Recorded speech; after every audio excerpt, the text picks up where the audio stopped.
What time is it? 7:54. All right, I told people around 8 o'clock You're if they wanted to watch it on YouTube afraid. live. I always say, I always start, oh, are you not in it? Fuck. I am if I just move a little. I mean, if Nico could scoot down. There I am. And then I will be right there. Perfect. This is See, I always tell people this uneven carpet now.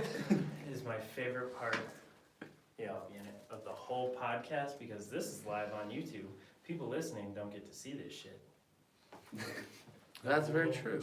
Little win-win, but the people on YouTube don't get to hear the song at the end. Okay. All right, ready? Yeah, Yeah, I thought it was already happening. me too. But this is live. There's no one watching We it. gotta get the recording for Oh, yeah. Apple and all that shit.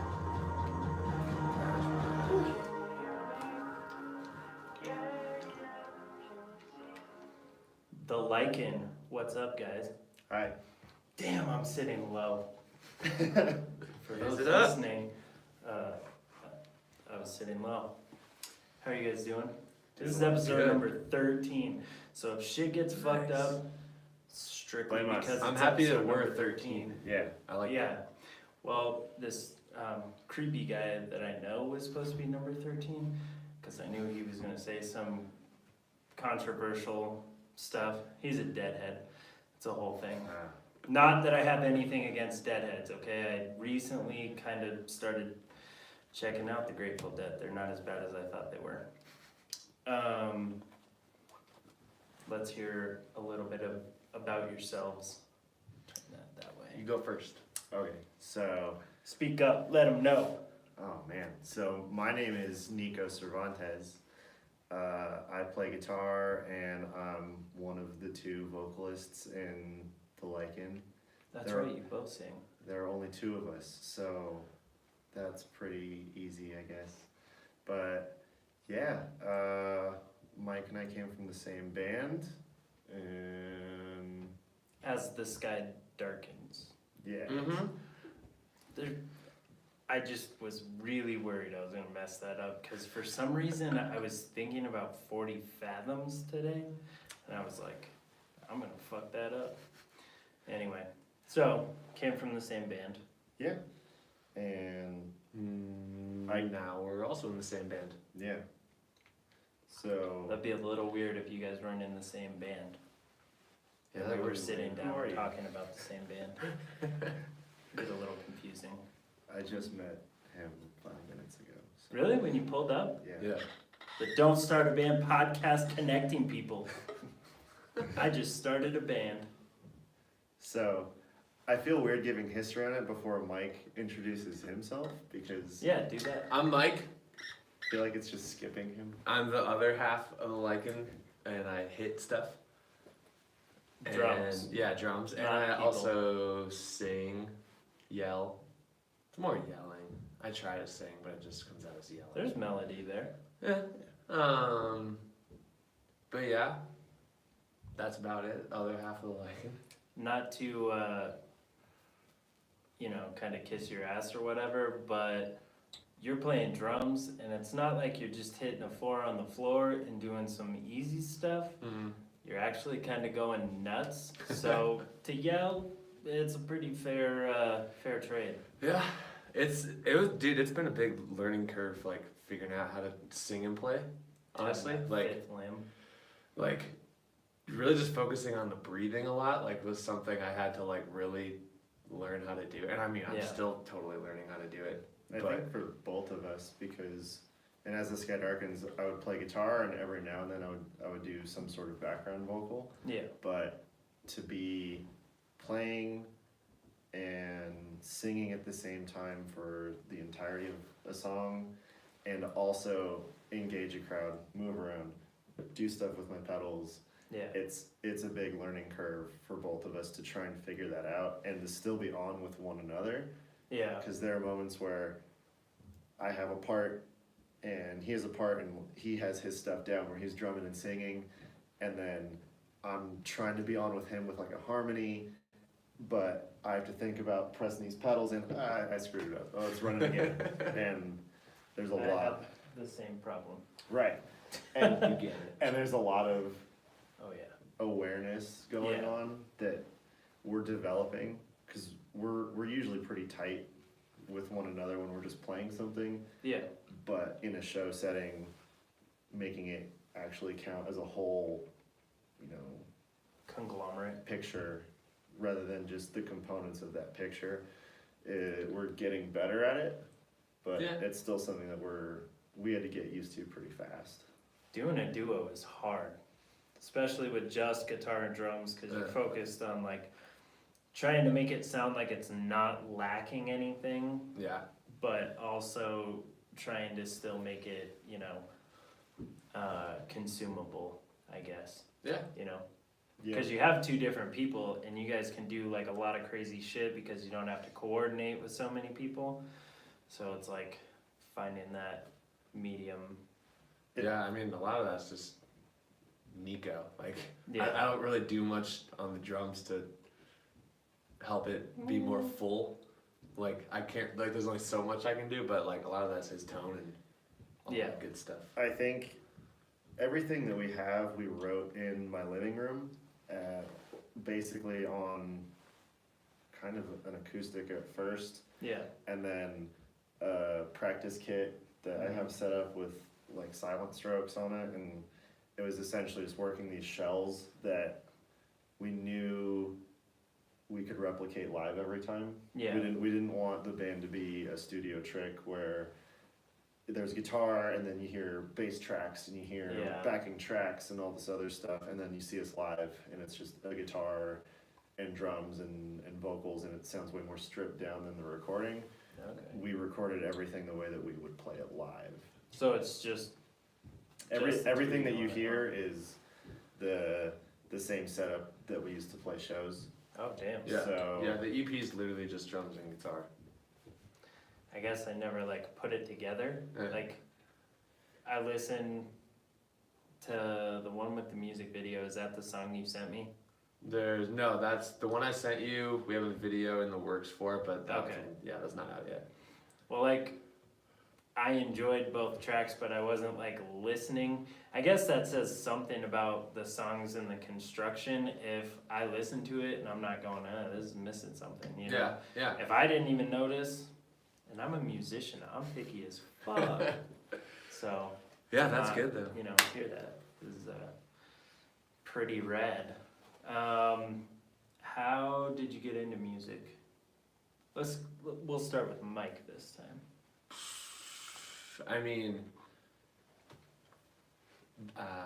it's just always been like I've been doing it for so long that it's like I don't know. I started playing drums when I was 10 in when I was living in Chicago, I went to Catholic school, and when you got to 3rd grade, you like started music class. Like it was like a requirement. Oh, okay. And so there was like this company that came in that like sponsored the music lessons or whatever, I don't know. But they like came in one day and they like demoed all the like concert band instruments and like let kids try them and stuff. And I just remember that I was like, I'm not putting my mouth on any of those things. All these other kids have done that. That's gross. I hear you. I'll go over there because I can just pick up the sticks. That's his motto to this day. And yeah, pretty much. Although, like, I'm I not don't putting know. my mouth on any of that. That's a good motto. But I don't know if you're as like germophobic as me, but have you ever like used somebody else's sticks and you go to pick them up and it's just like, it feels like you could pull away the dry sweat and dirt from the sticks? I never have. I mean, I'm really freaky You're about gonna that think stuff. I guess probably. Well, it's rare that I ever pick up someone else's sticks. Like, I don't know, but I'm sure now if that does happen, You're then gonna I'll pick up notice your it. My own sticks, Yeah. probably just new ones. I now. notice it every time. I can't go to the mall and come home without washing my hands. Yeah, Just, you know, germs, dude. germs, man, they're real. But yeah, so started playing like snare drum, Mm-hmm. concert band, did that, and then like the rest is just history. Was in band all through school, did jazz band, did marching band, started playing in bands outside of school, like when I was 16, like played with Veretta for years, and like that really like got me into like the Denver music scene. Yeah, definitely. Did that, did the metalcore thing, doing this now, play at churches, do other things, just, yeah. Yeah, you post that a lot on your Instagram, Yeah. doing the church gigs. Yeah, it's fun, man. Yeah, it looks, you know, personally being a drummer, I used to always like those gigs, like you have the rock gigs, but then you have, you know, the gigs like that. Like one time I played for a Beauty and the Beast play, and like, that's not rock drums, but it's tasteful and there's some cool rhythms and shit. Yeah. So Yeah, and I've done musicals and stuff too. So yeah, I mean, it's the more variety you have, the better, dude. Yeah. Because rock drums get so boring. I'm in a rock band. I'm already bored of it. But now you're not, because you have the Lycan, right? Yeah. Wink. Wink at the camera. All right. Yeah, that's me. Wait, hold on 1 second. What bands, like, when you heard, was it just a concert band, or did you like hear a specific drummer or band that made you go, I'm gonna be in a fucking rock band? I mean, there was no like moment or anything like significant that happened like that, but like I just, when I started like getting into music, I liked bands as opposed to like artists. Yeah. And stuff, so like I was just naturally drawn to that. But I mean, like early on, like the one that comes to mind is Zach Farrow, who played in Paramore. I mean, I guess he does now again. Yeah. That dude was 15 when they went on their first I know. tour. Stupid. That's fucked up. I'm 25 and I still haven't. Well, can't ever go on a Warped Tour. Yeah. Fuck it, I guess. Fans. I love your shit. But yeah, he was like. That's why I'm wearing these etnies. But I guess he was like one of the first that I like actually took some influence from. Like, I still rip shit off from him. Like, I do. Everybody's ripping shit off of him. But yeah, we get it. But yeah, Zach Farrow, and I mean, like now it's like it's all over the place. Like another one, kind of in high school, was Thomas Pridgeon, who used to play with the Mars Volta, and he does a lot more like session work and stuff nowadays. But he's one of those like crazy gospel chop drummers. I mean, I don't know, dude. Like, I just Aaron Gillespie at all? Aaron Gillespie, yeah, he was another one. Even like really early on, like I was really into Travis Barker for a while, and I kind of grew out of that. But like it took me way too long to grow out. I mean, the dude that like it's.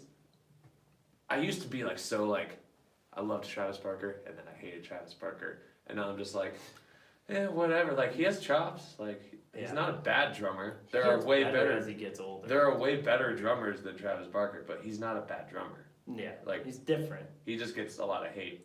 I don't really know why. Yeah, he has a platform. People recognize him. Oh, he's a great drummer. And then since he has that platform, everyone else is like, he's not that good, or he's alright. Yeah, you heard it here, everybody. Fuck platforms. Yeah. Stay indie. Flats. Flats. Flats all the way. Yeah, no platforms, Heels. just flats. Heels. Some flip flops, maybe with a broken in heel. Okay.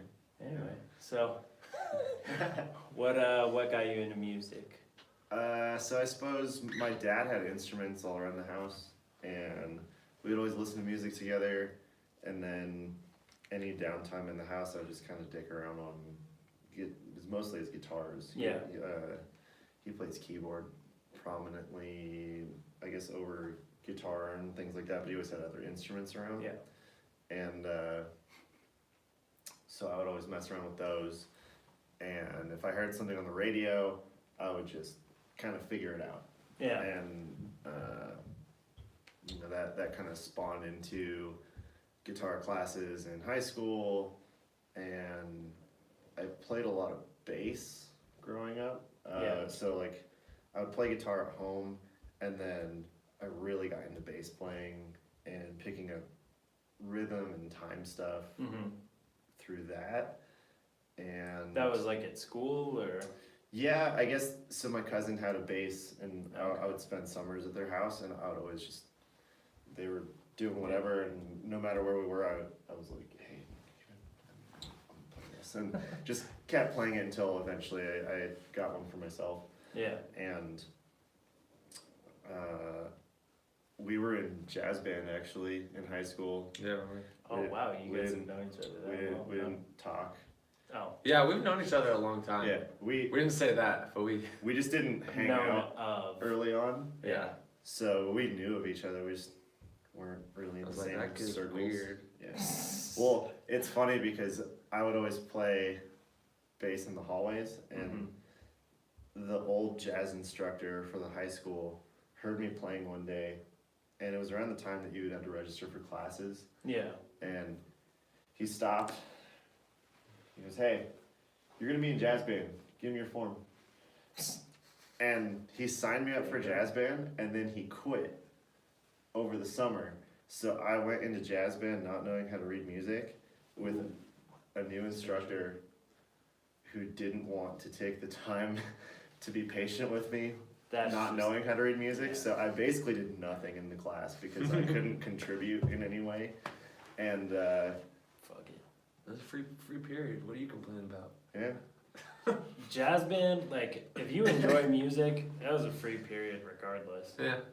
yeah. I So used to try and justify it to my friends and say it's an hour out of the day I get to go play drums, and they go, "Nah, it's not the same." Whatever. So I guess from that it developed into starting to record at home, Mm-hmm. getting more into guitar playing because I felt like I could do a little more with it. I always liked, even playing bass and learning things that I heard, I always played the guitar melodies on my bass or Yeah. horn melodies or whatever, and it wasn't an instrument that at the time I could find other people with and be like, yeah, let me be like lead bass. Yeah. It doesn't. Yeah.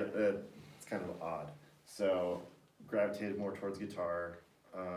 Went to school at CU Denver for recording. I wanted to go Oh, nice. for composition, but they don't have a composition program. Oh, You can yeah. go for performance, but to this day I still don't know how to read music. So At all. I am such crap at retaining theory, at retaining any of that stuff. Yeah, I suck at theory, but So if you put sheet music in front of me, it's a foreign He's language. useless. Yeah, you couldn't even like take a second and. it's gonna take me a That's while. probably why you're a better guitar player than me. I mean, I'm just now learning how to play guitar, and I've been playing for 7 years. But just started taking lessons last year, and that'll really teach you like how much you suck. Probably Yeah. not you, because you're insane, but for me, I was like, I have no idea what the Well, fuck I'm doing. it's always humbling because Yeah, I can listen to something, and if I sit down with it long enough, I Mhm. can figure it out. But I don't know what I'm playing. I don't know what notes I'm playing. I don't know yeah, anything. And then I could go to a guitar center or a music shop, and there's a 5-year-old that's sight reading better than I ever have. that kid's probably And- an ass. You know, A pretentious ass. Or- Probably. but and that's humbling, you know, Yeah, because you're like, you're 5. I can shred circles around you, but you can read better than me. So how level is that playing field? You know? oh yeah. I had the same thing going to guitar lessons because, like you, I would just hit a couple of, frets together or whatever, and it sounded good, so I was like, I'm gonna write a song around it. And then I showed it to the kid that was teaching me guitar, and he goes, that doesn't make any sense. He's like, I don't even know what to call that. It's a D, sus, E, flip over J. Yeah. It was different, so I have respect for that. Yeah, it's a skill set that Yeah. not everyone has, which is great. If you have it, props to you. I think in Yeah. patterns, so I look at shapes on the fretboard, Mm-hmm. and then I can usually associate that shape with other shapes that I can follow it with for certain Yeah. sounds. So I don't really think in notes or keys or scales. I just go, all right, this shape is working, and if I want it to sound a little more sad, I know I can go to this shape, Mhm. or I know that this ascending pattern will get me this place.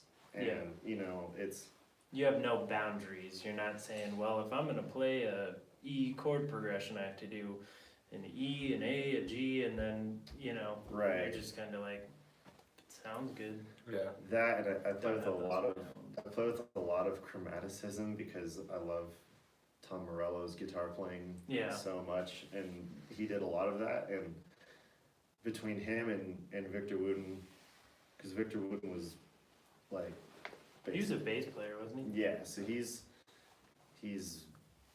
God on four strings essentially, but he has this whole thing of like chromaticism gets you anywhere. Mm-hmm. And if you know your theory, you can go wherever. But I kind of took that as, all right, you can just blast out notes until you land where you want. So if you don't know where you are, you can just kind of keep going Yeah. until you're in familiar territory. And Tom Morello does that a lot. So I kind of bridge the two, and there's a lot of that in my playing, and especially solos and stuff, because it's Yeah. I'm here and I want to get here. I don't really know the scale to do that, so I'm just gonna Play notes. keep blasting notes until I force my way Yeah. there. And Finger blasting notes, huh? yeah, Nice. so that's how I play guitar, I guess. It sounds kind of like, did you ever play the Zelda on the first Nintendo? How it's like all dark around you and you have to like go Yeah. and it lights up? Yeah, Sounds like that's what you're, I just, you go down and then you have to go back and then Yeah. down.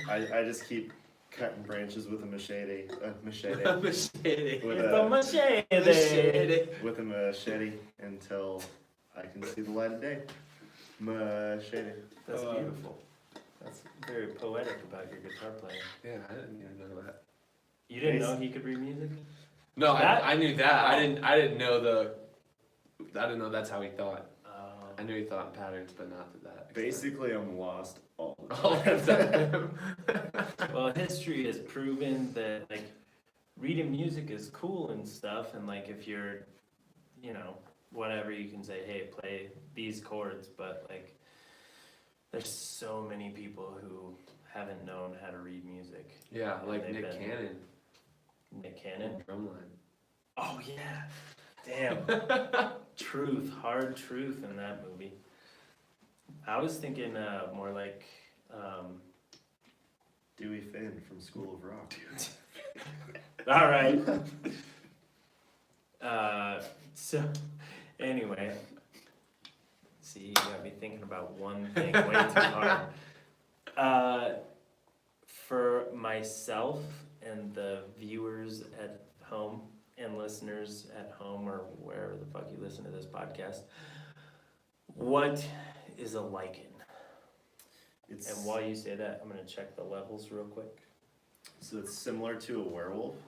So as far as I understand it, the key differences are that lichens are born as a lichen, whereas werewolves are cursed. So like a werewolf is somebody that was human and then became this kind of creature of the Mhm. night, and then a lichen is something that already exists as that. Was that in Harry Potter? They had similar creatures. I know werewolves are in Harry Potter. Yeah. But I don't really think lichens are. They didn't learn them. See, I watched them recently, and I feel like they learned about it in one of the classes, but And it's irrelevant. My bad. And as far as I understand it, the official lore is that like lichens can kind of transform whenever, and Mm-hmm. then werewolves have to use a full moon. And if you've ever seen Underworld, which is probably where most people have heard that term, Yeah. because it's lichens and vampires essentially. Yeah. They kind of mixed it so Mhm. they can transform basically whenever, but it's like really strong during the full moon. I don't know. Yeah. Kind of like when the Hulk has had his practice. Right. You Yeah. can like do it on command. Yeah, exactly. Okay. Why is there? Why you guys named it that or? Yeah, so it was an idea that I had originally, kind of going through a, I guess, a stagnant period, and as the sky darkens, where we were writing some stuff and not everyone was seeing eye to eye, Mhm. and it was a time where it was kind of hard to be stoked on more than one thing. Yeah. And if one person was excited about an idea, then one or two other people weren't, and we were losing members and all this other stuff. So it was a little bit of a frustrating musical period. And when we kind of went off and did our own thing, the idea is that Lycan is kind of about transformation. So for as far as I understood it, it was kind of, I wanted to take this dry spell and use it as a motivating point, Yeah. and just kind of reinvent our inspiration and reinvent kind of how we wanted to play music and Yeah. the rules and boundaries of songwriting. And because we had a system in the other band that worked pretty well, Yeah. but this is a little more free because as a two-piece, it's a lot easier to collaborate, Mhm. and it's a lot easier to see eye to eye because we only have to please each other as far as ideas, but instead of 5 people. It's getting a little hot in here. Yeah. So, Yeah, when you're trying to please 5 dudes, that's a lot of work. instead of just one other dude, I wouldn't know. It's exhausting. I can't Yeah. even imagine. yeah, it's tough. So, So you guys are, seasoned. by now, we're still By learning. now. So, but yeah, that was kind of the inspiration for that name, and I guess the story behind it. No, okay. And as I was saying, there were kind of processes we used to write songs in the last band, and in this one it was kind of a no rules Yeah. thing. We just wanted it to be fun, was at the top of the list. If we weren't having fun with Yeah. it, then what's the point of doing it? That's very liberating. And I think it was just a breath of fresh air to play a different style and to do things we weren't doing. We weren't singing in the Yeah. other band, and just new territory. So I guess that's the origin story of Yeah. our name. How were you in As the Sky Darkens since the beginning? Not since the beginning, Because they were but around for a long time. Yeah, like 10 plus years. I was the first second generation member. So they had the same lineup for a really long time. And then I replaced Jared. And Jared decided to leave, and And you got sucked back in. yeah, he helped us out on a lot of tours Yeah. later on, because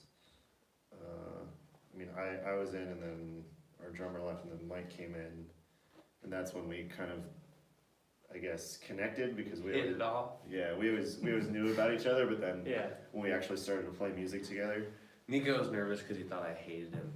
yeah, Why'd you think that? I just thought he hated me. Do you think a lot of people hate you? We didn't talk in high school, so. Yeah, like it goes way back to high school. And in high school, you think a lot of people hate you. So why not just add one more to that list? You know what's funny about that is you think some people hate you, and then you learn nah, I really didn't even notice you existed. Yeah. And then You're you like, kind oh, of I've been think, obsessing It's about you It's like, oh god, this it's whole worse. time, thinking you hate me. Oh god, it's yeah. worse. I was invisible. It's worse. And then you just wonder how many times have I wondered so much what somebody else thinks. Yeah, Yeah. a lot. But don't go through life assuming the whole world loves you. That might backfire. I don't think that's That could be ever, bad too. I don't think I've ever been in that seat. But so Donald in any case, I was the first second generation member, and he was the second. Second Edition. generation. So Nice. neither one of us are original to the band, but John's been one of my best friends forever and ever and ever. Yeah. So Was he in it since the start? yeah, so he's the vocalist, and he and I were hanging out for a really long time, and it was just kind of a natural fit. Yeah, So, yeah, I guess that's awesome. Yeah. So we went over the name. Gotta refer to my notes here. Usually the book is open. So explain the writing process a little bit. So I know you said that like you come up with some shells of ideas, but like do you write things and bring it to him? Or are you guys more so a band that has to write in the same room together? Well, it like we definitely jam to Yeah. write things, but like it kind of goes both ways. Like Nico will have a couple riffs or something, and then bring them to practice, and like we'll jam on them. Yeah. If we like where it's going, we'll just keep chipping away at it. And same for me. Like I'm like, oh, that's a cool groove, or you know, whatever. I don't know. Like I'll think of things, and then he'll try to write to it. Like we've got one song in the works right now where I basically wrote a whole song on the kit and then wrote lyrics for it. Oh wow. And now I'm like, all right, write guitar to it. So like, Damn, I There's- wish David would do that. there's kind of Just no kidding. rules, but like we just jam, and that Mhm. was like, I don't know, it's really natural for us, because like in the old band it was a lot of like programmed stuff, which Yeah. is fine, but like for us it wasn't as inspiring. yeah. You're not hearing it in your brain, like regardless of whatever the backing track is, like or the program drums, you're still gonna hear it and like hear the song in like that Yeah, pattern, I guess, yeah. no for matter sure. how hard you try and fight it, as opposed to if you're just hearing something for the first time and you run with it. Yeah. Yeah, it Exactly. almost gives you a predisposition to what a song is supposed to sound like Mhm. if you're just listening on, because we had a SoundCloud that we would always post ideas to. Oh, yeah. So I would like a riff. Yeah. I'd be like, all right, check it out, guys, and I would just put scratch drums underneath it for what I thought the feel was, Yeah. kind of supposed to lean towards. But then it's hard to break away from that if you listen to it over and over again. Yeah. And even when we would have practice, like he and I would be the people that are just kind of dicking around and Yeah. jamming, and a lot of our ideas came from that. So we've had songs where, like he said, he would give me like a drum beat, and Mhm. then it just kind of goes off on this tangent where once we start doing it live, Yeah. we get 3 or 4 more pieces, and then we revisit it later. And there's a lot of phone recordings going on, because I have awful musical ADD, and I have such horrible retention. Yeah. Like if I don't practice our songs over and over again within a week, I'm gonna forget something that I wrote, Yeah. and that's just how it You and I goes. kind of have a lot in common. That's- Guitar. It made As the Sky Darkens practices awful, because Yeah. I'd be like, dude, you wrote this like a year ago. And it's like, yeah, I haven't played it in like 3 days.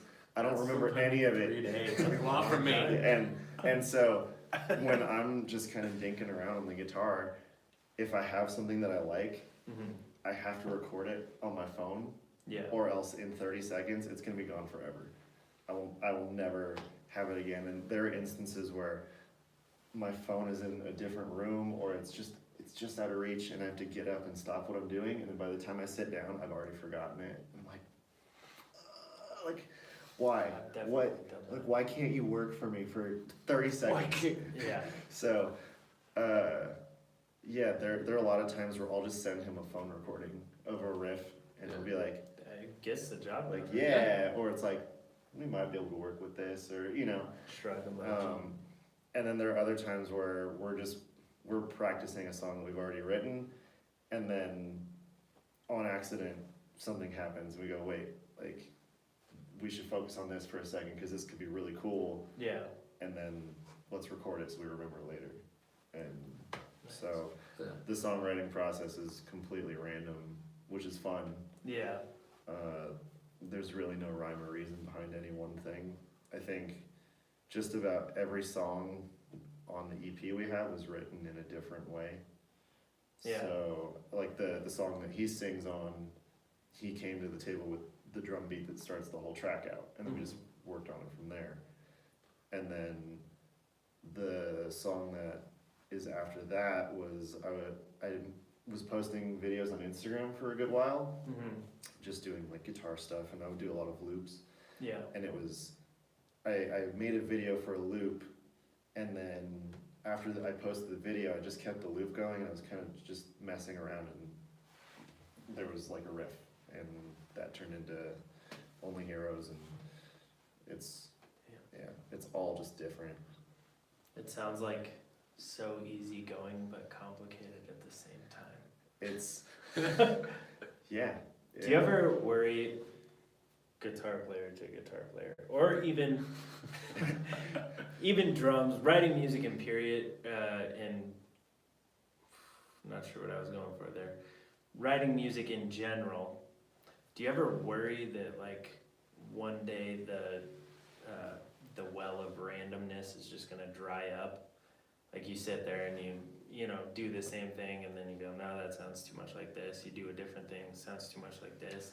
We already do that. I think, yeah, I mean, like, for me personally, like, not that long ago, I was in a real bad dry spell of that exact thing, like, just felt super unmotivated to play, and, like, was just in a slump, and, like, couldn't think of anything cool, like, and, like, that's what started it, and then because I can't think of anything, I don't want to even sit down and try to play, and, like, I don't have a spot where I can have a kit set up. So like, I'm rocking like a practice pad kit right now, which is fine, but like nothing actually compares to playing real drums, in my opinion.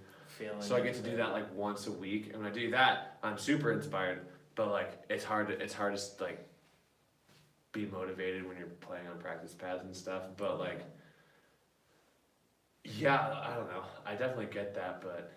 I think I go through floodgate periods where definitely I have a really long drought, and then I have a week where I can't record enough. Yeah. And then another drought of a few months. And so I guess I try to work through it because I know it's gonna ebb and flow every time. And so when we go through the period of, all right, we're just like cranking ideas out, that's great. And then when it hits that dry spell, it's like, all right, let's look at what we compiled, and then let's kind of narrow some stuff down and see what we can work with. Or if that doesn't work, I'm just gonna work on my chops. And if I'm not gonna be inspired to write, then let me try to just get my technique better. Let me try to get my fingers better, more in sync, more whatever. Even if it's just boring, I'm just running stuff mindlessly. Just there, I think by now I've gotten a little bit of a cycle where it's like, all right, you have inspiration, you're just writing, and then all right, you're reviewing what you've written. You don't want to do anything, so just practice what you have, or there was, I think it's Eric Moore or either Eric Moore or Lorna Lewis, which are both drummers that I like a lot. No, it was Joseph Harrington. Yes, Joseph. Joseph Harrington. So he played for A Lot Like Birds, and he plays for Bar and Royal Coda.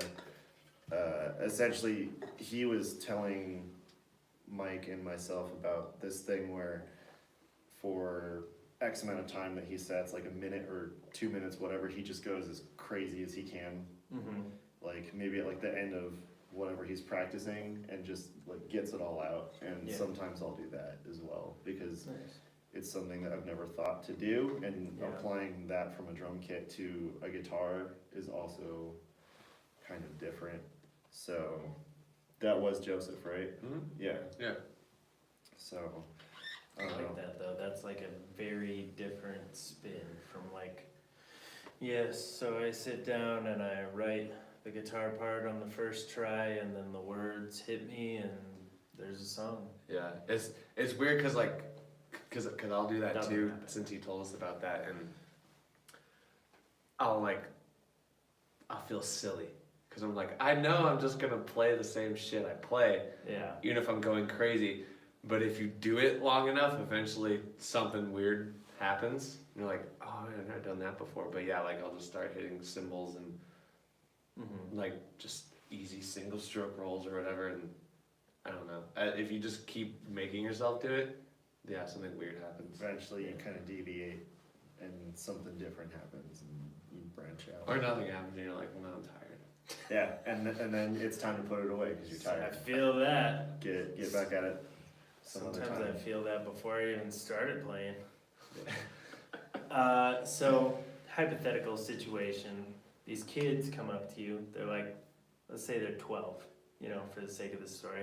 Okay. They've been playing Blink-182 covers, maybe a couple, I don't know, kids don't really listen to Sum 41 anymore. Which is a Blink-182. shame because I know, right?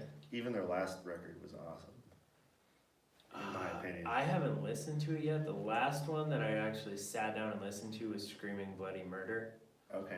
I haven't listened to the most recent one. They come out swinging. It's Yeah. awesome. I saw them at Warped Tour 2 years ago. At the Warped Tour. R.I.P. Warped Tour. So, Bands. Anyways, the kids. fucking bands. Yeah, the the kids. kids. They're like 12. They're doing mostly All Time Low covers, but they covered Damn It because All Time Low covered it. So, like, these kids are covering it as well. They come up to you and they're like, hey, we're sick of playing these cover songs. We want to start writing music.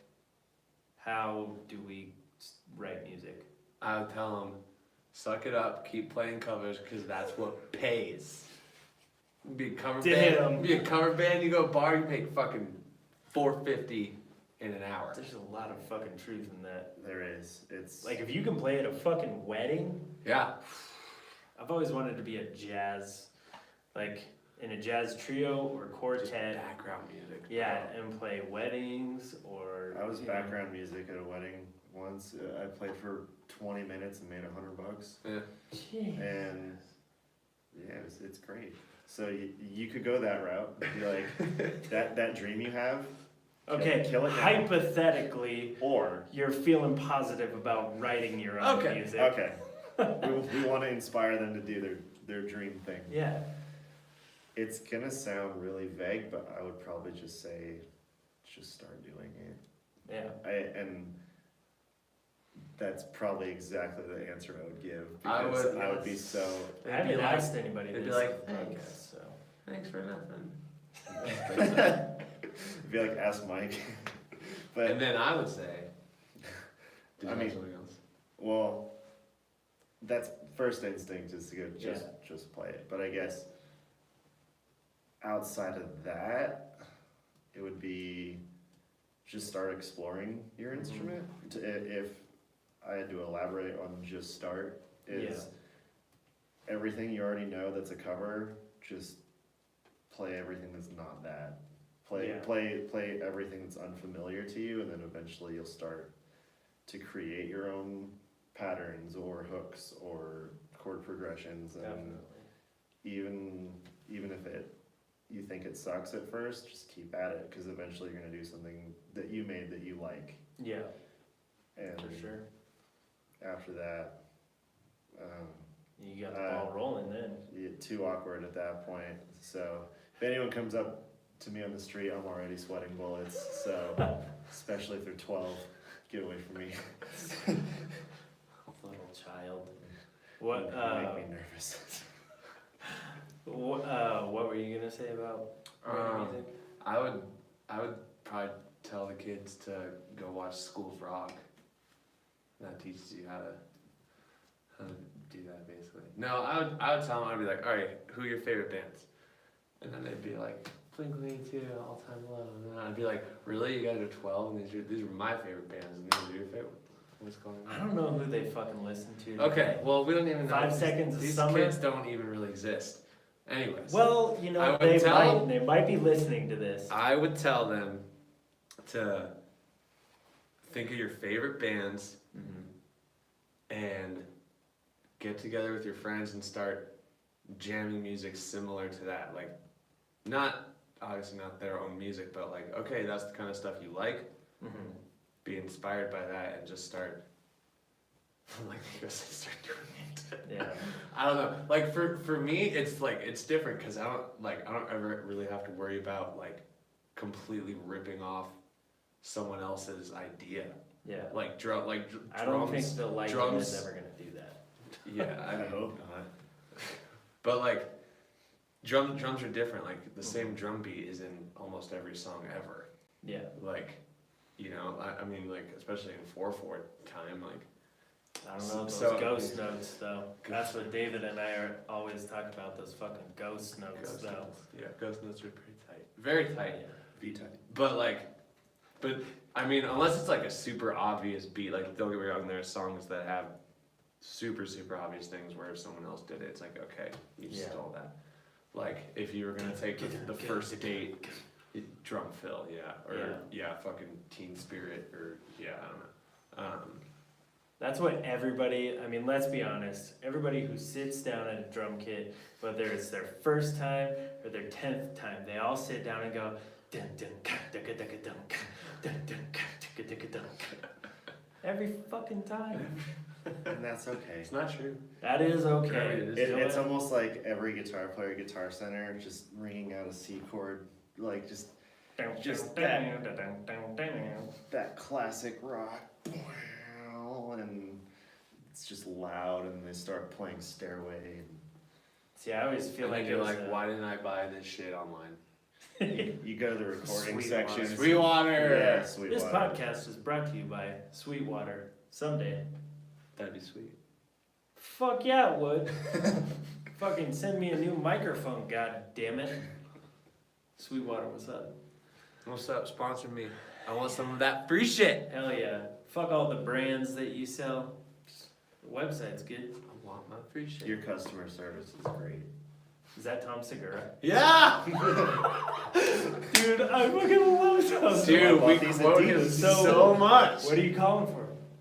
Calling for that free shit. Calling for my free shit.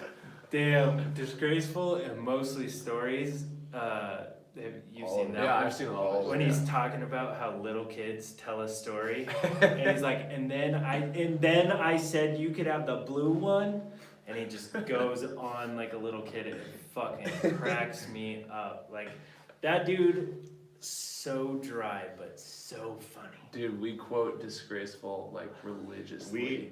We don't have You guys got any free time to hang out? we basically like we don't have conversations with one another. We just speak in stand-up quotes back and forth. Yeah, it's a lot of that. Like he'll say half of a Tom Segura line and Yeah. I'll finish it, or I'll start saying something that John Mulaney said on a special, and then he'll just start saying it with me. Yeah. And Yeah, I don't know. that's half of what we do when we're together. It's It just is. And then people Yeah. think we're really funny. It's awesome. Like, yeah. And you're just kind of I like, totally came up with that. yeah. have you ever listened to his podcast? Your mom's house. Yeah. No. I mean I know of it, Mm-hmm. but I don't really listen to podcasts too much. It's something I want to get into, Yeah. It helps me because, like, I detail cars for a living. So if I put headphones on and I'm listening to a conversation, like, keeps me going. Because I don't know if this happens for you, but sometimes you listen to the same shit on your phone over and over, and you're like, the last thing I want to do is listen to music right now. Like, I drive in silence a lot. Yeah. yeah. Doesn't mean I don't love music. It just means, you know. You want some silence? Yeah, but no, on his podcast he touches on it, but he tells like the full details of it on Joe Rogan's podcast, and he talks about how him and his wife address people as jeans and mommy, and there's like a whole story behind the jeans part, but basically he's talking about like when they go to Starbucks, they pull up and the person goes, "Welcome to Starbucks, can I take your order?" And they go, "Hey Jeans, so I'm gonna get a venti latte, and what do you want?" "Oh yeah, she wants a tall caramel macchiato." "Okay, that'll be $4.75. Thanks, mommy." And then they drive away. But he just talks about how, you know, the people at those retail places don't even process it because it just happens so fast, and like, you know, they're making total logical sense. between the jeans and mommy thing. So, I don't know. That dude just, He's on a different level. he's my He's so spirit funny, dude. human. Him and his in and out. Yeah, what he's talking about being in the parking spot. But where will I park? Where will I park? Tom, what can we say? Oh, so funny. What does he say? Some disabilities aren't funny. Some are. Anyway, I could probably talk about that for. Yeah, we could get real off. So That means never not coming. Yeah, this could get derailed real the, fast. the Chinese British lady though, when he's playing her. Oh yeah. Oh god. Is it? You want some tea? Oh, fuck. I'm Do making you know how hard it is to do that without squinting? Oh, fuck. All right. So, as much as I would love to talk about Tom Segura, maybe I'll start a break-off podcast that's like, a review of Tom Segura's content.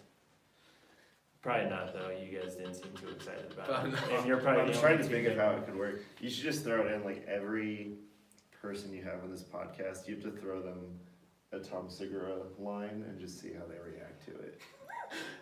That's funny though Just that I work picked again. up on. With- Yeah, and that was like a subtle one too. Yeah. That wasn't like an obvious one. Yeah. Damn. So, back to the music. That was a lot of information in the talk about writing. Like, I definitely feel like everybody listening should listen to that part a couple times because, like, you said a bunch of like, it's kind of like the floodgates for when you're writing. Like, you just opened up a bunch of stuff, but like if you go back and dissect like everything you just said, it's pretty genius.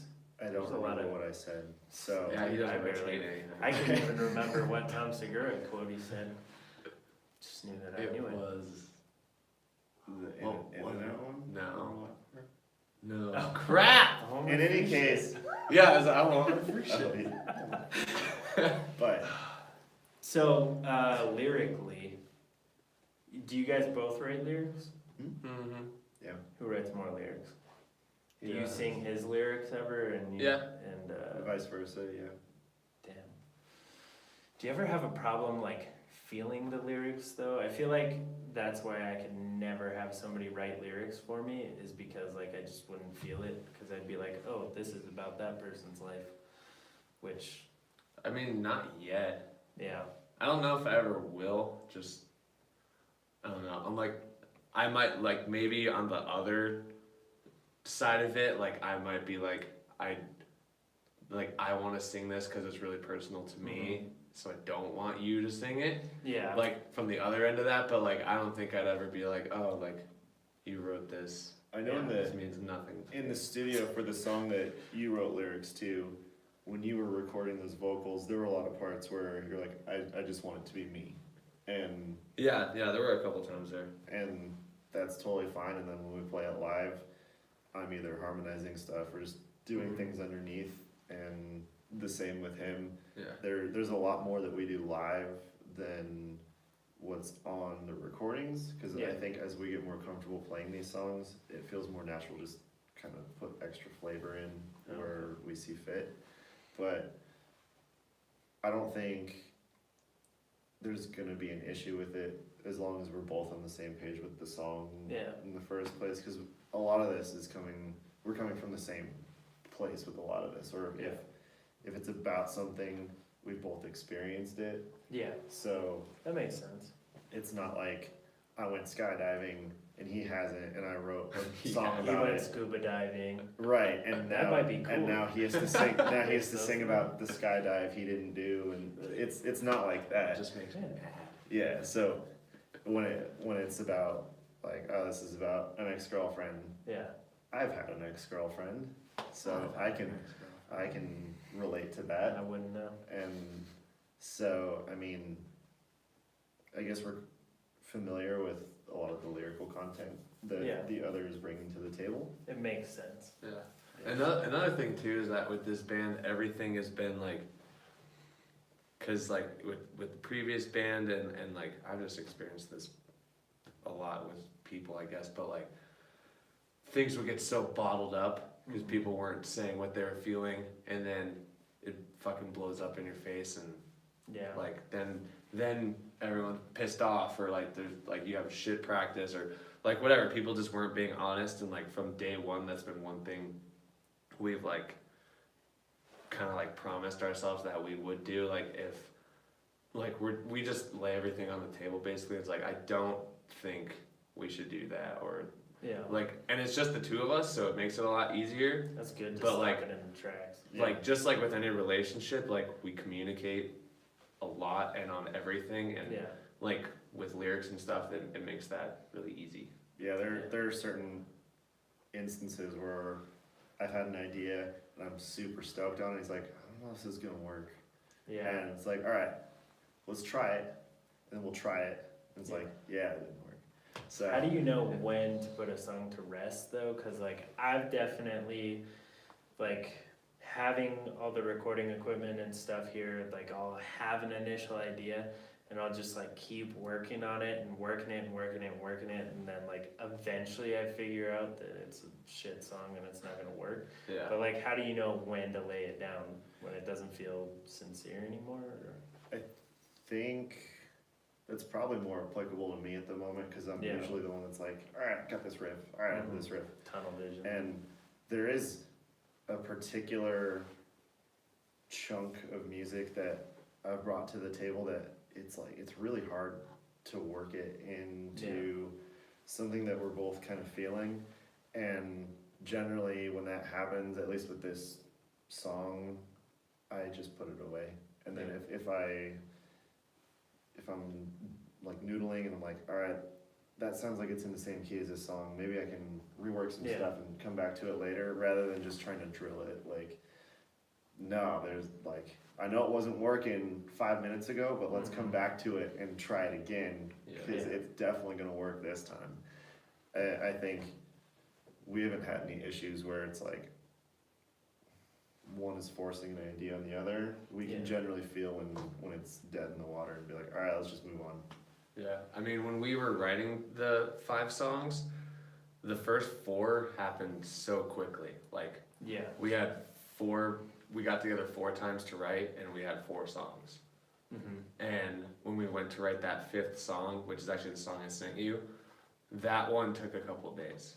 Like, I remember working on that, and it like, cause I remember laughing. We were like, we just busted out 4 songs in like 2 weeks, and we can't write one more. Like it was a little struggle to get the last one, but we had all the pieces of it, and we just couldn't we didn't know figure how out to arrange them. the proper order. And then eventually we scrapped almost all of it and added new shit, and that became the last song. Yeah. But yeah, I mean, the process for everything was really fast because we essentially formed the band in January. We started writing in February. The writing was done by March. Like everything came in month-long chunks. So Yeah. it's like we formed the band in 1 month. The other month we wrote everything. We booked our studio time for 1 month. We recorded everything in a month because we would go and like we did like one a week, one Yeah. session, like do all the guitars, all the drums, and then we did 2 separate days for vocals, Mm-hmm. and that took a month. And so every month we would essentially set these goals of, all right, what do we want to accomplish this month? And then we'd try and make it happen. Yeah. And we didn't really miss any of those deadlines. And if we did, it was by like a day or two. Like it was like, oh, we didn't write 5 songs in the month of February. It was the month of February and like 2 days of March, or Yeah. you know what I mean. And we were pretty strict on getting those accomplished. Yeah. But I don't know what we're talking about anymore. I already lost the question. Basically just, songwriting and writing process, Lycan process. I just know that I was gonna say, oh, did you remember it? Songs that were dead in the water. That's right. When do you He's know? like, I got it. See, a big It's like a thing Springer that- episode.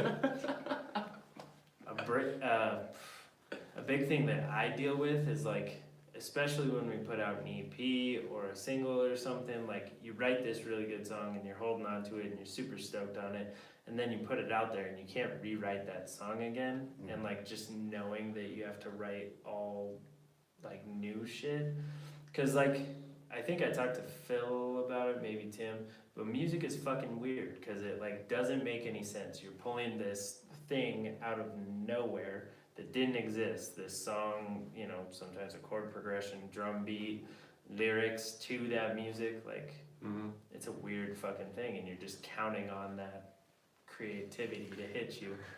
Like, I think we've already experienced a lot of that with, we have the final product of our recordings, and in a live setting, we're already playing things differently. Yeah. But I think the cool thing about it is that it's recorded and that's its recorded form, and then you can listen to that, but if you see us live, you're gonna get a different experience because you're not gonna hear the same thing. You're gonna hear variations on stuff, which I think we both really like out of live performances that we see from other bands. yeah, I don't wanna see a band perform a record yeah, just like they recorded it.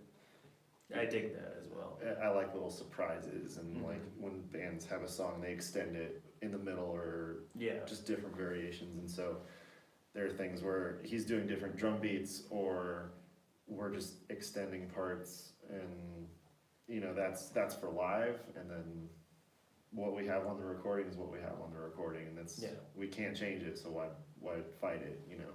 yeah, Just for sure. just take all the, we should have done this, and then just do it live instead. Yeah. And you don't have to worry about it anymore. It's like the best of both worlds. Yeah. I have that the music ADD as well, and I've worked with David and Colton to the point where I tell them straight up, I'm human and I am going to fuck up. You can count on that. But like I've fucked up so many times, and like I'll get an idea in the bridge of a song we're playing live, and I just like look at them, and then I do my own thing. I get like really wacky with the pedals or whatever, and then I look at them again, and they know that we're going into the end of the song. So it's probably much easier with two people. How's your guys' setup when? So I saw you guys at Streets of London, obviously. Is that how you set up every time, or that was? No, that's it. Yeah, we generally just face each Yeah. other. So I kind of face the crowd, and Mike kind of faces me, so that the crowd can see him play, but we're both up front on the stage. Yeah, that's awesome. And It's scary. David and I did that one time. Yeah. Yeah. it's a setup that I really like. Yeah. And it allows us to, if we need to non-verbally communicate, it's close, I don't have to look behind me, Yeah. and then I don't know, it's just, I like that setup. Do you guys like the front bottoms? I'm indifferent on them. Yeah. I don't know enough about them. Yeah. They were a duo like when they first started, and it was just acoustic guitar and drums. So it was wacky, Yeah. for sure. Do you guys stream music? You guys music streamers? We haven't, we'll post videos from practices Yeah. or studio time, but we haven't played enough shows to get into, alright, we're starting a live stream Yeah. of the show. For those of you that can't make it, you can tune in or Yeah. anything like that. But I don't think it's out of the question. Yeah. It's more of, we need to remember to do that. Yeah, it's uploading content, and like biggest thing is like believing that people are gonna give a shit. Like that's why I had the idea for this podcast back in April and didn't actually do it until July, because I was like, who the fuck cares what I have to say? And I go off on tangents and I say random shit, so it's probably not gonna work. And then in October I was like, fuck it, I'm just gonna make an intro episode. People dig it, whatever. Yeah. But Because you could rephrase that question and just do a different inflection. Like, who cares what I have to fucking say? I'm gonna Yeah. do it anyway. Instead of exactly. like, who well, cares, that's my mindset who now. cares what I you have know? to say? No, who cares what I have to say? You know? So that was a very good answer, and that's something that people need to know. Just people are gonna give a shit, okay? Post shit. But I was referring more to like listening to music, like as consumers when it comes to streaming music, Spotify, all that Oh, do we stuff. post other artists? Well, do you guys like this? Are we on Spotify? Is Is that the question? no, I guess this is kind of a dumb question because We everybody are. streams music now. Is that how you guys consume music, or do you still buy it on iTunes? and Oh. listen to it? Oh, Yeah. Oh! That's what I was going for, but I do you guys both. were saying some cool shit, so I was like, fuck it, I'm just gonna let them run with it. I do both. I listen. I use Spotify like in the car or Mhm. at work, Yeah. but like I still buy CDs. I still buy vinyl. Like Same. I still, yeah. I don't know. I do both. I mostly consume in a physical format, so Yeah. I'm a CD whore. Dude, hear I'm you. the dude that goes to Second and Charles and will leave with a stack of like 25 What CDs. is Second and Charles? Second and Charles it's like a chain that has a lot of media, comic books and games, and They have one here? there's one on Parker and Arapahoe. Get the fuck out of here. Yeah, it's in Arapahoe Crossing. I think you'll like it. It's very fun. Yeah, it's cool. Damn, because I used to go to Second Spin and walk out, Oh, yeah. used CDs. Yeah.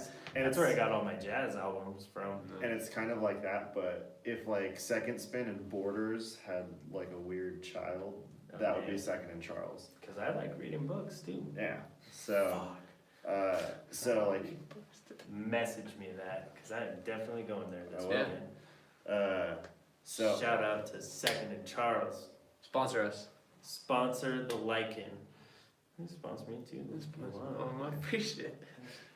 Come from me. So yeah, I consume a lot of physical CDs Yeah. and then vinyl. Yeah. Hell yeah. But I stream on Spotify for like when I'm at work, Mhm. or I guess if I'm in the kitchen cooking or something, Yeah. I'll just put something on. But for the most part, I like listening to whole CDs or whole albums. So I'll buy something I've never seen before, I'm curious about, and I'll put it in my car, and then I'll just drive with it for Yeah. a few weeks, and then I feel like you can get to know an album and a band better that way. So I don't like listening to single songs that Mhm. are kind of from the middle of an album where Yeah. I want the whole picture, because that's kind of like what we did. Was our album is Yeah. a seamless play. Oh, So okay. so if you skip, So it like blends into the next song. That's dope. I really want to do something like that one day. and it wasn't really that difficult to do. It was more difficult to figure out how to record it properly, so Yeah. it transitioned. But if you were to listen to the fourth song on our album and then go to the second, it's gonna sound a little weird. Yeah, because it's gonna come in 'Cause like it's coming out of the. Yeah, because you're gonna second hear song. how it blends. But I don't know. You can definitely do it. I just like getting the whole picture of an album. Yeah, that's awesome because there are a lot of albums like that that kind of blend into one another, like Plans by Death Cab for Mhm. Cutie. That one has a lot of A lot interwoven. of transitions. Yeah, Mars Volta albums. Yeah. I never could get into them. I like. It's tough to get into that I'm band. still I've gotten trying. into 2 albums from that band, and like that's it. I feel like the closest I've come to it, and this might still be far away, maybe even not in the same universe, is Mute Math. Okay. They're kind of like in the same stratosphere-ish, Yeah. a little bit. I like Mute Man. I really like Mute Math. I think they're ingenious. So, streaming music, like, would you say that it's better for like taste testing? Like, if you hear about an artist and you're like, okay, I'm gonna check it out, see if I want to buy it, and it's more of like, see if you like it, and then support them if you like it. Is it like that type of thing, or just when you're on the go and you can't listen to a vinyl? I don't know. I mean, if someone tells me to check out a new band, I'll go listen to them on Spotify, I guess. But if I'm checking out something new, I'd prefer to watch a video Cause I like to, it sounds kind of weird, but I like to see what I'm hearing. I See, usually and go to I'm the YouTube as exact well. opposite. Yeah. Because when I first heard of the National, I picked up, like, they were just a related artist to the Gaslight Anthem, so I just went to Second Spin and bought the first CD that was on the shelf by them. And, like, I loved that album so much that, like, I could feel it, I could hear it, but I didn't want to know what they looked like. Because then I would just picture the video and picture the dude singing every time. And to this day, I don't know what he looks like, and I'm totally fine with that. That's fair. So what do you do when you go see bands live? This is amazing! I'm having such a good time right now! I can totally picture the band right now. No, when I go to shows, mostly if I'm going to a show, like, it's a band that I really like. Like, Okay. I really... Just had to ask. Yeah. No, that's a fair question, for sure. Usually, I'm a little surprised. Sometimes I'm like, really? That guy? It's also cool when you see a band and you're like, there's no way that sound is coming out of that person.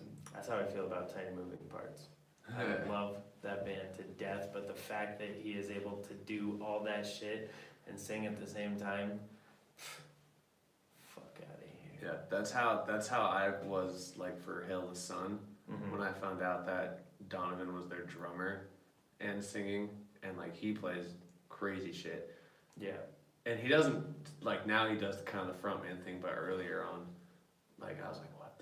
I have to go. I have to watch this. Yeah, it's Yeah. like there's no way he's doing that fill and he's doing that vocal That high ass melody note. at the same time, Yeah. and then he's going and screaming, and there's, you know. Yeah. There's an art to it for sure. Yeah. Like I did it since my first band on, and so like I kind of just did it, but it was really fucking weird when I got from behind the kit up to playing guitar, Yeah. because like before I was sitting down, I was chill, but when I had to stand there, my knees would shake. It was very nerve-wracking. Yeah. I'm a little salty about the fact that Spotify doesn't have Spotify Radio anymore. Have you guys noticed that? No. Well, That kind of pisses me off. so I don't know why. at least from what I understand, it'll start to just generate a playlist. If you pick an album, Yeah.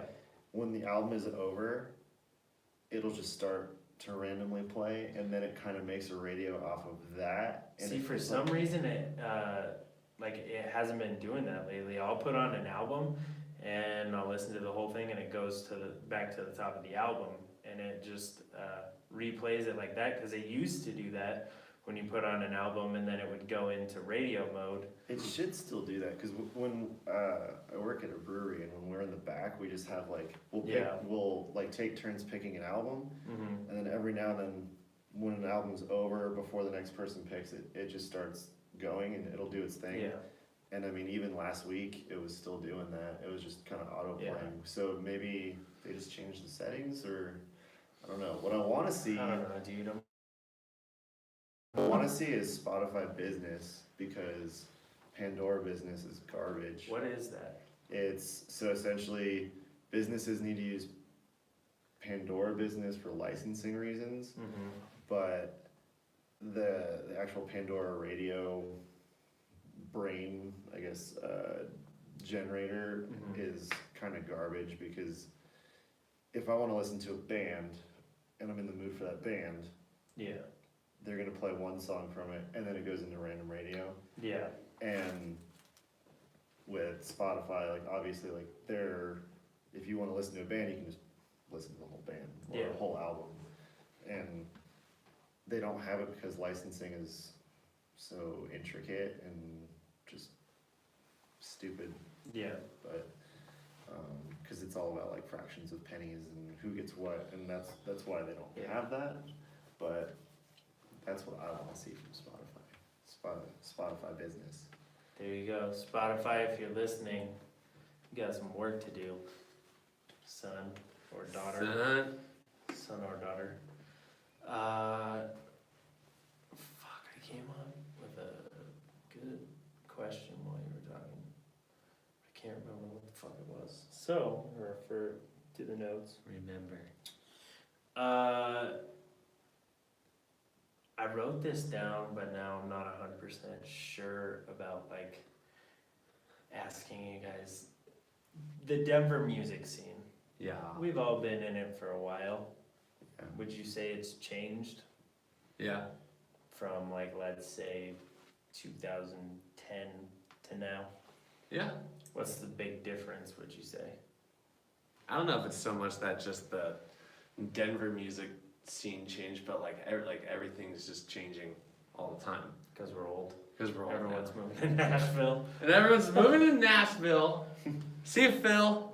Have fun in Nashville. Miss you, Mike bud. Anderson, Yeah. the Twins. I think it's different for a few reasons. I think for me, one, because we came from playing heavier music, and now we're playing a different genre, and so the venue options are different. We can we can play a lot more than we probably would have been welcome at than before. But I mean, from 10 years ago versus now, there are just so many DIY recordings. There's so many just like instant bands that pop up, and they have connections everywhere, and they know someone, and they come out of nowhere, And it's not fair. they're going really hard, and then they fizzle out because they had the connections, but they didn't have a solid plan with it, and you know. Yes. One thing that I really miss is I miss the old Marquee. I miss the old Summit. Yeah, I went to the Summit to see Brian Fallon. That was fucking weird. It looked like a it's like nightclub. a club It- now. It Yeah. has the lights under the bar and They they have- have fucking curtains along the side. you're in the summit. They have their own cocktail at the Summit now. Yeah. What is it? I don't remember the name of it, but Summit it's juice? like the Summit Music Hall cocktail, and I don't really care for that. But Damn. I haven't been in the Marquee. Is it pretty different? now? Marquee's it's not that different. They yeah. redid the bathrooms. Dude, in the there. bathrooms at the Summit are actually nice now. Yeah, that actually was nice. Yeah. Because there's not Yeah. one fucking urinal now. One stall. The There's door like doesn't 9. close. yeah. I was walking out, I was like, which one do where will I pee? That was going through my mind. Hey, Spanish. Hate to waste it. It all comes back to Tom Segura. Yeah, that's the whole reason we started this band. It's fucking genius. You should be like that band Austrian Death Machine. How they only have like Arnold Schwarzenegger quotes as their lyrics. Just only Tom Segura jokes. That would be fun to make a song like that. We just want to talk to the crowd in one-liners Yeah. from Yeah. other comedians and just see. Dude, Mitch Hedberg if was people- the king of that. Yeah. Just the see if people one-liners. pick up on it. Or Oh yeah. every now and then we yell street smarts because Bikes. it was Bikes. And that's why I go back. because John Mulaney just made street smarts so amazing, Yeah. and I don't know, Yeah. comedy is such an important part of everything we do. Yeah. It's gotta be. It's not funny. That's, you know what, that's a big part of what we do as well. Making each other laugh. Cause like, when I get frustrated or when I like get down to business, I feel like I'm being an asshole, so then I cover it up with a joke or I say something like, I'm the best fucking frontman in the world, so you guys need to do what I say. And like, they don't take it for, face Yeah. value. Yeah. Big thing in this day and age is social media. Yeah. How do you guys feel about that? What are you doing to, expose yourselves? Our social media game, I think, is pretty good. The problem that we have is that when we would post things in As the Sky Darkens that had 5,000 people, Yeah. and now when we first started, it was like we were posting like 28, Mm-hmm. and it's like 3 people have seen this, and no one. Yeah. It's Starting reacting. from zero. Yeah. And Yeah. I think it's more frustrating than anything else, but I think our content is good. Yeah. When we were in the studio, we made a bunch of like kind of Blair Witch project-y teasers, Yeah. and you know, the people that we showed were into it, but again, it went to 11 people at the time, and you Yeah. know, it's slowly working its way back up, but I think we have 3 music videos, 2 that are out, 1 that's being edited. We Do you have 2 out? We have plans for a 4th one. Oh, that's right. So Okay. so we have a lot of content that we're generating, and we're trying to have stuff often. We have a lot of promos that we've taken, that we have stuff for later and later on, and as that runs out, we take more, and just we always have things that we can post.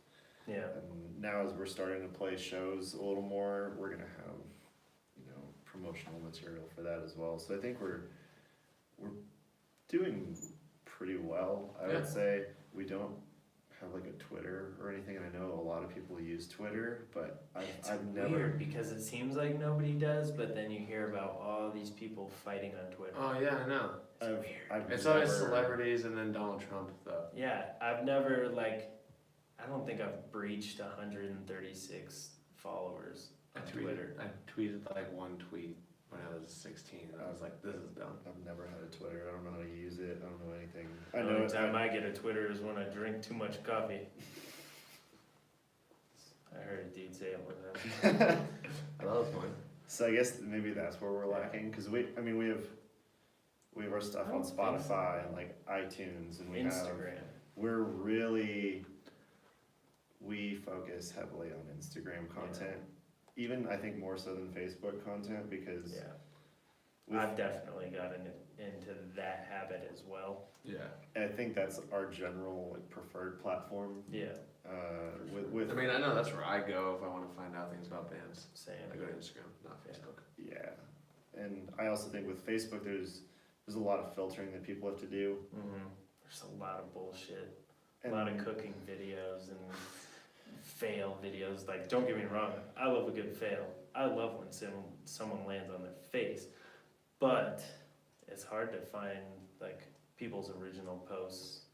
Yeah, for sure. Yeah, if you're just looking for what your friends are up to, you have to filter through a million memes and shared articles and things like that, and then every now and then you'll see a text post from somebody versus I think Instagram has a little bit more actual beef to it, you know. Real reach as opposed to, I don't know, their algorithms are probably similar, but Facebook, you really don't get seen unless you boost that shit. Yeah, I know. And I know It's a pain in the ass. I know with the Facebook algorithms, if you post anything with a link, it kind of gets like downvoted automatically. So you have to. So like what Aaron Say from Seventh Circle does is he'll be super excited about this announcement, and then he goes, "Link is in the first comment," because. Is that why people do that? Because it reaches more people. He was the first person that I saw do that, and he has. Aaron is the nicest fucking guy. Yeah, in the world. He was at Circa last night. Yeah? Yeah, he was filming. He didn't see me, but I saw him. Always gives me a hug when I see him. So he's the first person that I saw do that, and I think it's because he has such a broad network that he can reach because he knows so many people and has so many. My personal space. It's not personal space. Has so many social media connections that if he didn't do it that way, it would reach maybe half of that. So that's definitely I had no idea. And I don't want to mess with that. So we're just gonna post a picture, and then the link is in the bio, and Nice. you know, Yeah. it's easier that way. I feel like. Learning shit on the Don't Start a Band podcast. So, if you had to give advice to bands that before that was about writing, but now we're just saying in general, a band is starting out or a band is in a rut and they don't know how to breach that next, get to level 2. Yeah. What's, cause both of you, Veretta was pretty successful as The Sky Darkens. definitely successful. Yeah. So like, what are some things that work that you would say, hey, this is gonna help you out? I would say it kind of it's a sucky reality, but I would tell them, okay, you have to stop thinking of this as your band and you have to think of it as your business. Yep. 100%. Like It's a brand. yeah, like you have to brand yourself. Like you still want to remember why you started it in the first place. Yeah. And you don't want to let that go, but eventually you have to think of it. You have to make that shift in your head where you have to realize we are a company making a product and we need to sell that product if we're gonna stay alive, Yeah. you know. And that's what you are. Like you're this band, your song is your product. You want to move it, you want people to like it. Yeah. You want people to buy it. You want people to buy your music, to buy your merch, To come to your shows. You know, like that's what you're doing. You're selling yourselves. Well, merch and Basically. shows are like, cause music, some people like us weirdos still buy music, but there's a lot of people who just don't buy music anymore. Yeah. Well, So it's so easy not to with Yeah. Spotify and everything else. Like, Well, I don't know if you guys have heard me talk about it. I know I've re-quoted it a bunch of times, but Taylor Hahn said, and I think he might have gotten a quote from someone else, I can't remember, but he said that bands are basically just t-shirt companies that also make music. Cause, merch. It's where, I mean, at least on tour, that's where the bulk Yeah. of our money came from. There were Oh, so many shows where we didn't even get paid, and Those suck. and it does suck because that's your gas money, that's your food money, that's Yeah. your get to the next state money, and without merch, because as the Sky Darkins, we had a lot of merch. Yeah. And that was all John, just making sure the branding was there and thriving, and Mhm. we went on tours and we would play with national signed bands, and our merch just blew theirs out of the water because they Really? had like 2 shirts, Yeah. and we would have like 5 and 2 hats and stickers and keychains and like Well, I noticed the Everything. pop socket that Mike has. oh yeah, it's just a sticker on a normal pop socket. yeah, Oh, damn. you just- But it fools everyone, I thought it was dude. custom. Everyone thinks like, oh, you got custom pops. I'm like, Yeah. no, Dude, that shit costs so much money to Yeah, I fucking. bet. So, I guess to answer your question, I would say yes, it's a brand 100%. One of the first things we did was we made a logo Mhm. that we could post everywhere. We have a hashtag or 2 that we always throw on every post, Yeah. and What is it? so one of them is we are the Lycan. It's the handle for our Instagram name, Yeah. and then the other one is support your local Lycan, and Oh, it's nice. just something that we throw on everything Yeah. now, and it's something that when we do start reaching more people, we want that to be Other the thing people that they post it convey, too. and Yeah. you know, so Like to make a comment on that, one band that did that super well and is still doing it is In the Whale. They from the start started branding this In the Whale sucks thing, and they like Oh, yeah. made fun of When themselves. did they start doing that though? Because Neck They were- Deep was doing that in I mean, like 2013. if you go to a Primus I don't show, know. one of their big things is Primus sucks. I'm Yeah. like, Okay. you know, So, But- I missed it. But what I'm saying is, I see them like, especially on Instagram now, how you can repost people's stories and stuff. I'll Yeah. see them reposting I don't things know from how to like do that. people.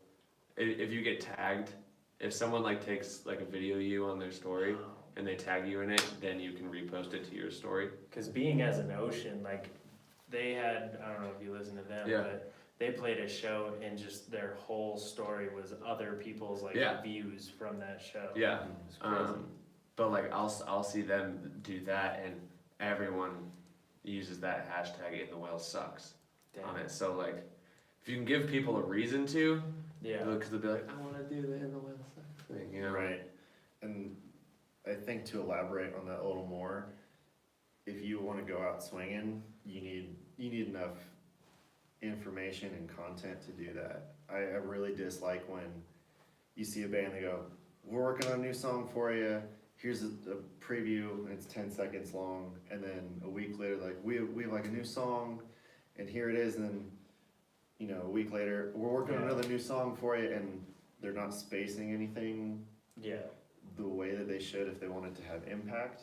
yeah, And I think you need it on all fronts. You need merchandise, you need video content, you need musical content, you need stuff in between that to keep people interested.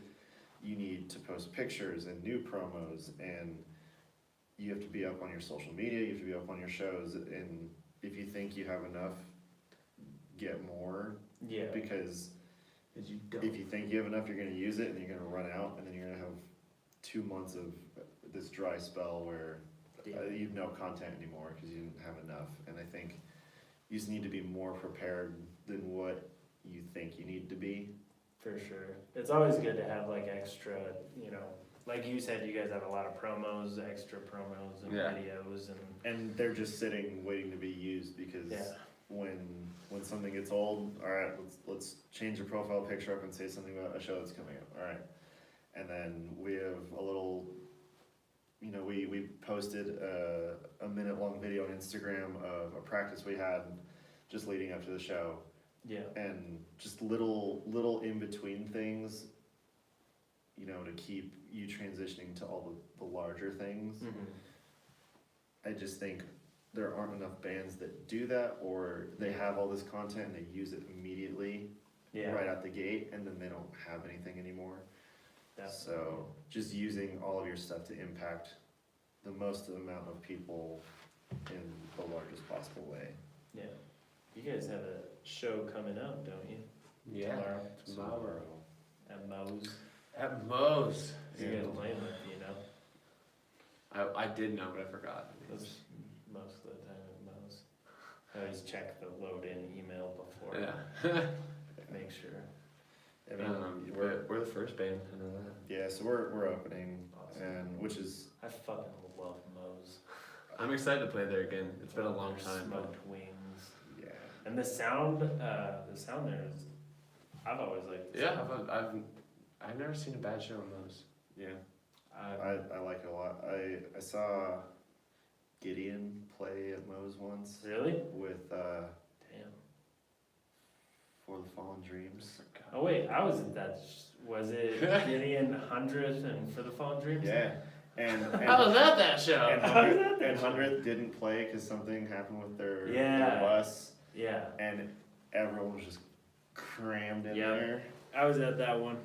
Damn, that's crazy. Because I was gonna say I've only ever seen one show at Moe's, and that was it. Yeah, it's Well, I might have seen like a couple local people, but Yeah.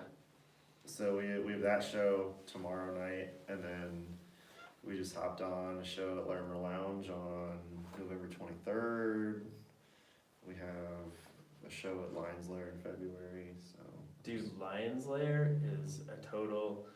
Don't take this the wrong way. They're a total 50-50.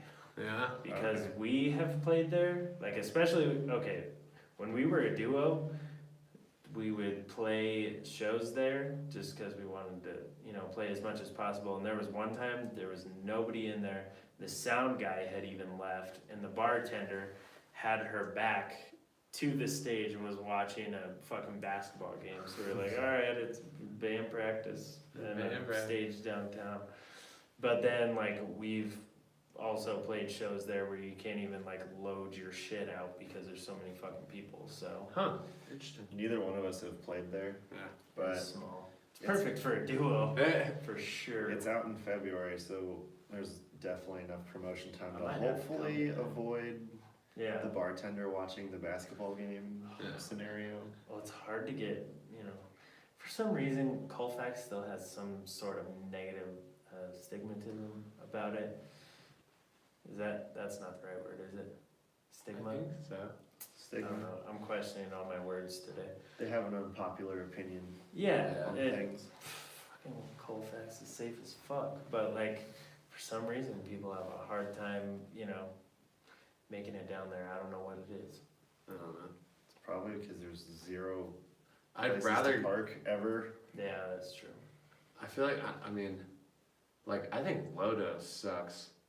Like Definitely. I'd rather go see a show on Colfax than Lodo. Yeah. Well, I don't know Trying though. to At the park on Lake Ogden Street, though. forget it. Yeah. But like, Especially Like- during baseball season. oh yeah, forget that. Might Yeah, like the Ogden, like the Bluebird. Yeah, but then you have to like park way up Ogden or Way up on Omni morning. Yeah, I mean the parking sucks, but I don't know. It's, you know what? It is what it is. It's what it is. It's the city. So those are the only two shows. Tomorrow's November 24th? 23rd. 23rd. It's Black Friday. Black Friday. Okay. At Larimer Lounge. Oof. Black Friday. Whatever. Godspeed. We want to play Larimer Lounge, Yeah. so. Hell yeah, I've played there with like almost every other band I've been in and filled in for, but not the backseaters. Really? It's weird, man. Yeah, we were just at a show there the other night, and I was like, I want to play here. Yeah. The sound is really good on stage Yeah. there. Well, I played there a couple times with Beretta, but Oh yeah. I haven't since I was in that band, which was a long time ago. Yeah, we just Yeah. saw Taramellis there on the 3rd of November, and everything sounded really good. Nice. Yeah, are you guys playing with any like local bands or? Everything is so far local, Okay. so a lot of the shows that we've been trying to hop on don't have any local access. Oh. Like we really wanted to play with Death from Above, 1979. 75? No, just say Death from Above. Death from Above. So they just played the marquee, Yeah. and we fit in really well with that style, but there Because was we copied them. yeah, basically it's just You heard it here, folks. First, folks. basically. So we wanted to play with them. Wanted to play with Taramellos at Larimer Lounge, or the Flatliners just came through, and they were playing up at Surfside with one other band, and we wanted to play at Surfside 7 with them, and Yeah. That name sounds super familiar. The Flatliners. Yeah. A pretty big punk band. Uh, so a lot of these shows that we want to hop on that are nationals just don't have local access. Yeah. It's not really a big thing anymore. Like, I saw Veretta open up for the Dangerous Summer one time. Yeah. Um, I mean, and as the Sky Darkens, we were at a point where we were doing nothing but national shows as the opening band. Like Yeah. either that or we were headlining our own local show. yeah. But like we weren't taking any other local shows Mm-hmm. just because. I mean, if you play too much, like eventually Yeah, just people are gonna stop. yeah. But yeah, I mean like we opened like for Silent Planet a few times. Phineas, Phineas. Amir. You open for a mirror? Yeah, this was I think four of us. the show before I joined. I think it was Summit Music Hall, Amir, and the I Heard Is Murder. It was a really big Yeah. tour. I want to say Abiotic we've played with, Boris the Blade. There are a lot of them. I mean, Yeah. So you guys know the ropes, for Yeah. sure. Yeah. What are your plans? So like obviously you have the shows coming up, but like what are your guys' plans from here forward? think At least for the next year. so. I'm just gonna hope we're on the same page with this one, but I think it was. Those would be fun. Okay. Yeah, so as far as I'm thinking, it's definitely getting merch, because that's something that we haven't really, Yeah, that's kind of the next step. just because in a two-piece, splitting everything is Yeah. 50/50. So shit. that is one big drawback, is Yeah. everything costs a lot more. But getting merchandise for shirts and keychains and things like that, and then But once you make that initial investment, like it sounds scary, but you make that initial investment and you sell like what is, you know, it costs you $6, you sell it for $15, $20, and then you just like, as long as you're strict about like putting that money back into everything, Yeah. especially if you're not touring, like you can make it, you know, Yeah, it's just happen getting for started. sure. Yeah, Yeah. spend money, it's- make money. yeah, and I mean we Gambling 101. we split a lot regarding music videos that we've filmed Yeah. and getting our initial recordings. So merch is the next big step. Probably recording another EP because Nice. we have at least one more song that we've written that isn't on the EP and a few good chunks of ideas. Yeah. And then we were also talking about trying to get some sort of small tour over like late spring or summer. Okay. And you know, even if it's just like Denver, Fort Collins, Greeley, Springs, in the state where you're just playing different cities, or Yeah. if it is a little more vast and New Mexico, just Arizona. do like a Utah. little loop, Yeah. right? So those are the three things that come to my I mind. don't want at to least. drive that far. You guys don't even need a van. Like theoretically, you could just get a larger You can SUV. get a Hummer. You can get H2. Yeah, we'll split gas. Sponsor us, Hummer. I want my free shit. Give me a Hummer. Give me a Hummer. I'll take it on tour, and I'll wreck it. Hashtag give me a Hummer. Give me a Hummer. So those are the three things I can think of. Merch. I mean, one thing I don't know. Maybe I'm not supposed to say this. I don't know. The vinyl thing. I don't know. Oh, no, Say I Uh, don't see why it would be. What? Okay, I didn't know if it was supposed to be like some surprise or something. I don't know. I'm surprised. One thing we want to do is Surprise. we want to so we want to go record another 5-song EP because Mhm. we're at least like for now we're not planning to make any physicals of our Yeah. EP just because we feel like not that it would be a waste of money, but it would kind of be a waste of money. We'd be I we'd hear be you paying 100%. production costs twice essentially, and It hurts to come to that realization. Yeah, because I mean like it doesn't matter if it was 5 songs or 10 songs, it's gonna cost the same. Yeah. And like, yeah, we just don't feel like we should do it right now. But what we want to do is record another 5-track EP and then put out a vinyl, and each side is the EPs. So side A would be the EP that we just released. Side B would be the new one. and That's what we want to do. And then we'd have that CDs. shit costs money. Yeah. it does. But I think People are more apt to buy it. I think it'd just be a cool thing, dude. Like I haven't seen. I would love to very hang many my own bands vinyl on the wall. do that. Like. another thing is that we recorded this EP so that when we press it on vinyl, it seamlessly plays. Oh yeah. Yeah. So the actual recordings were done preemptively for vinyl format, Mhm. and the idea is that when we record the second EP, it's kind of a similar thing. So you flip it, and the other one plays start to finish without any breaks or anything as well. So at that point, we're pressing 2 EPs on one disc for CDs, Yeah. and then we have the vinyl that, you know, even if we do 100 of them, I think it's important. Yeah. Makes sense. Yeah, it's an idea we've had for a long time, so I think it's important to stick with that and see that through, because we're halfway there with how we People are buying did the the fucking first EP. cassettes nowadays. I know. They're gonna buy your vinyl.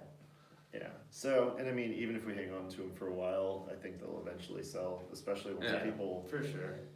figure out that, Would you get a download card to put in it as well, or are you just gonna go off vinyl? I know a lot of people offer that, and Yeah. I guess it would just depend on how much extra it would be at that Yeah. point. But if we're gonna be doing physical CD, I don't know.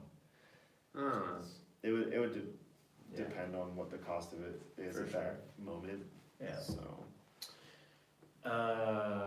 Right on. So tell us about the track that everyone's about to hear.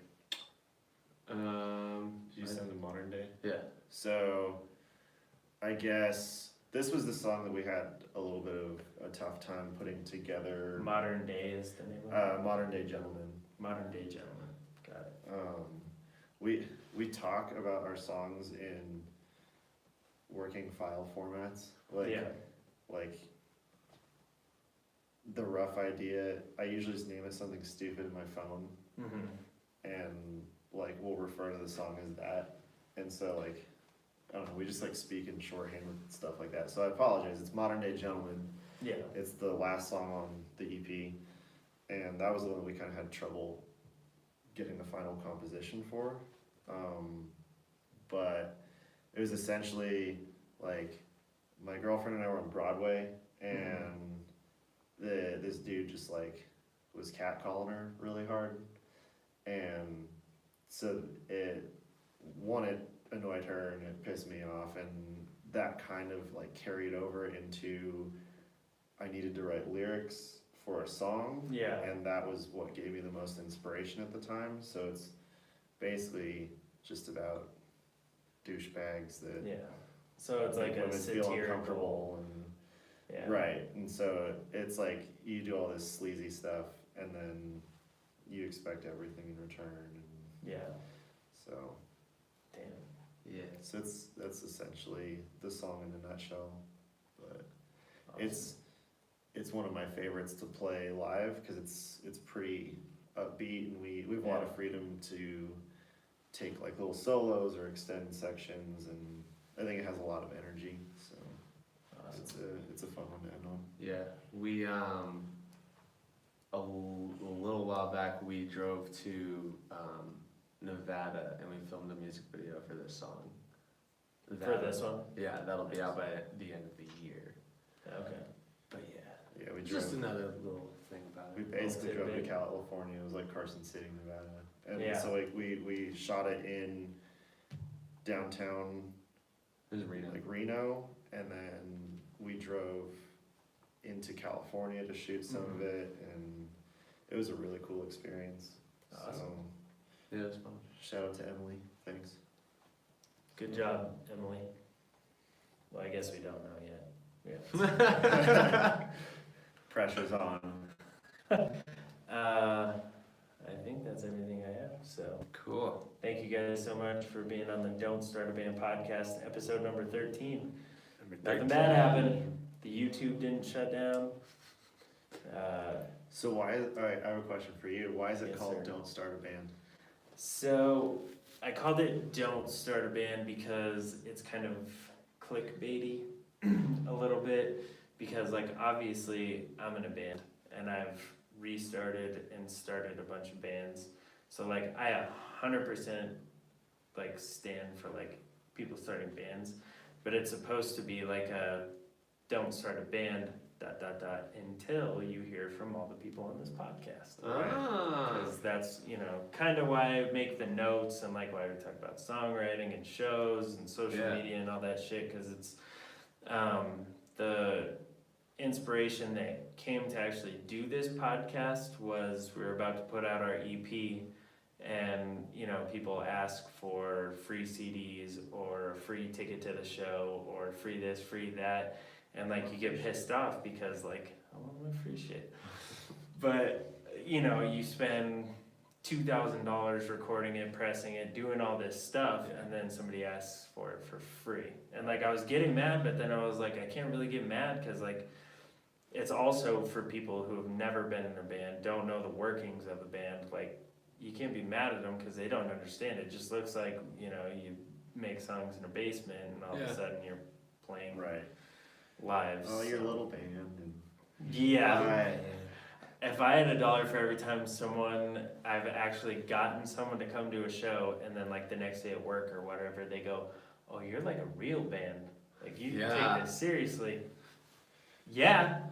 Why wouldn't I? Yeah. Oh yeah, So- you're selling tickets for your little band. Yeah.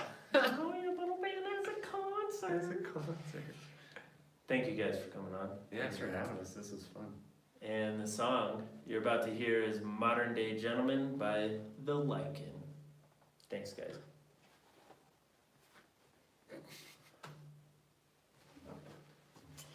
Well, shut down the YouTube. Go away.